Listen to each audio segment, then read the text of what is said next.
آبی، منم بیدارو اما غرق خوابی.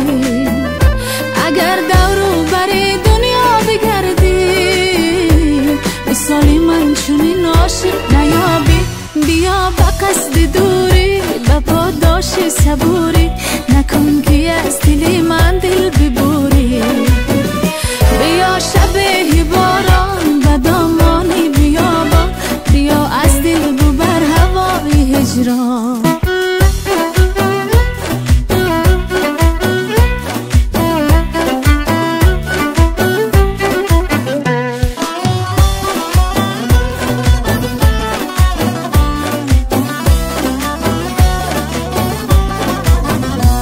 سپردم امتحان دل جدایی، در این شب‌های سردی به صدایی. سپردم امتحان دل جدایی، در این شب‌های سردی به صدایی. بله در پای شب‌های انتظارم که شاید ناگهان از درآیی. بیا به قصد دوری، به پاداش صبوری، نکن که از دل من دل ببوری. بیا شب باران و دامانی بیابان، بیا از دل ببر هوای هجران.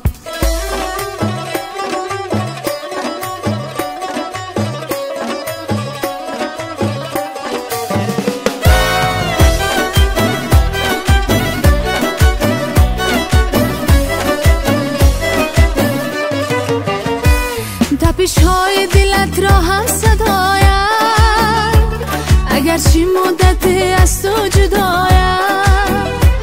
تپش‌های دلت را هم صدایم، اگرچه مدت از تو جدایم.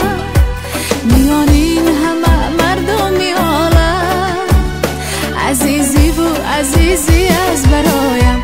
بیا به قصد دوری، به پاداش صبوری، نکن که از دل من دل ببوری.